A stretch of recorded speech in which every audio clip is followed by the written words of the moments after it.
Ողջույն սիրելի փոքրիկներ։ Ողջույն փոքրիկներ։ Գիտեք, այսօր Հովանես Թումանյանի ծննդյան օրն է։ Այո, նաև գիրք նվիրելու տոնը։ Այդ է պատճառը, որ այսօր մենք կկարդանք Թումանյանի հեքիաթներից մեկը։ Հրաշալի է, դե իսկ ես շտապեմ ընկերներիցս մեկին գիրք նվիրելու։ Հուհու։ Տեսնենք, թե որ հեքիաթն են կարդալու։ Բարեկենդանը։ Ժամանակով մի մարդ ու մի կնիկ են լինում։ Այս մարդ ու կնիկը իրար հավանելիս չեն լինում։ Մարդը կնկանն է ասում. Հիմար։ Կնիկը մարդուն. Հիմար։ Ու միշտ կռվելիս են լինում։ Մի օր էլ մարդը մի քանի փուտ եղ ու բրինձ է առնում, տալիս մշակի շալակը, տանում տուն։ Կնիկը բարկանում է. Այ որ ասում եմ հիմար ես, չես հավատում։ Այսքան եղն ու բրինձը միանգամից ինչի համար ես արել բերել։ Հորդ քելեխն ես տալի, թե տղիդ հարսանիքն ես անում։ Ինչ քելեխ, ինչ հարսանիք, այ կնիկ, ինչ ես խոսում։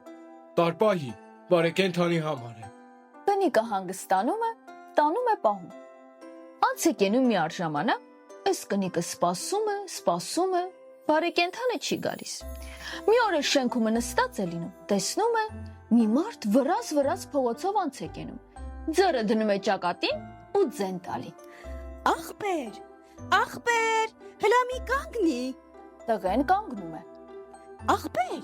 բարեկենդանը դու հո չես։ Անցորականը նկատում է, որ այս կնկած ծալը պակաս է։ Ասում է, հա ասեմ, տեսնեմ ինչ է դուրս գալի։ Հա, ես եմ բարեկենդանը, քույրիկ ջան, ինչ ես ասում։ Էն եմ ասում, որ մենք քո ծառան հո չենք, որ քո եղն ու բրինձը պահենք։ Ինչ որ պահեցինք երիկ, չէր։ Չես ամաչում, ինչի՞ չես գալի քո ապրանքը տանում։ Դե էլ ինչ ես նեղանում, քույրիկ ջան։ Ես էլ հենց դրա համար էի եկել։ Ձեր տունն էի փնտրում, չէի գտնում։ Գտար, դե արի տար։ Այս մարդը ներս է մտնում, սրանց եղն ու բրինձը շալակում ու կրունկը դեսն է անում երեսը դեպի իրենց գյուղը։ Մարդը գալիս է տուն, կնիկն ասում է. Հա, են բարեկենդանն եկավ,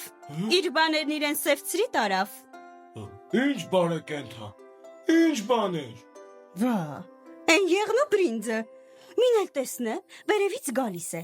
Մեր տունն էր ման գալիս, կանչեցի, մի լավ էլ խայտարակարի, շալակը տվի տարավ։ Այ քու անխելք տունը քանդվի, որ ասում եմ հիմար ես էլի։ Որ կողմը գնաց։ Հրեն, են կողմը։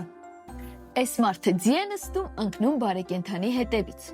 Ճանապարհին բարեկենդանը ետ է մտիկանում, տեսնում է, մի ձիավոր քշած գալիս է։ Գլխի է ընկնում, որ սա ընկնկան մարդը պետք է լինի։ Գալիս է հասնում իրեն։ Բարի օր ախպերացու։ Աստծու բարին,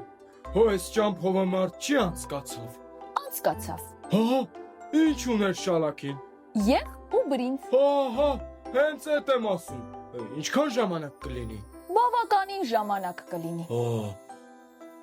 Գործին քշեմ, կհասնեմ։ Որտեղից կհասնես դու ձիով, նա ոտով։ Մինչև քու ձին 4 ոտը կփոխի, մին 2 3 4, նա 2 ոտով 1 2 1 2 1 2 շուտ կգնա, անց կկենա։ Բա ինչպես անեմ։ Ինչպես պետք է անես։ Ուզում ես ձիթ թող ինձ մոտ, դու էլ նրա պես ոտով վազի, գուցե հասնես։ Այդ լավ ես ասում։ Վեր է գալիս, ձին թողնում սրա մոտ ու ոտով ճանապարհ ընկնում։ Սա հեռանում է թե չէ, բարեկենդանը շալակը բարձում է ձյուն, ճամփ են ծռում, քշում։ Այս մարդը ոտով գնում է, տեսնում է, չհասավ, ետ է դառնում, տեսնում, ձին էլ չկա։ Գալիս է տուն։ Նորից սկսում են կռվել։ Մարդը եղ ու բրինձի համար, կնիկը ձիու։ Մինչ օրս էլ այս մարդ ու կնիկը կռվում են։ Սա նրան է ասում. Հիմար։ Նա սրան։ Հիմար։ Իսկ բարեկենդանը լսում է եւ ծիծաղում։ Դե ինչ փոքրիկներ, մեր հեքիաթը ավարտվեց։ Չմոռանաք իրար գրքեր նվիրել եւ հեքիաթներ կարդալ։ Բարի գիշեր եւ անուշ երազներ։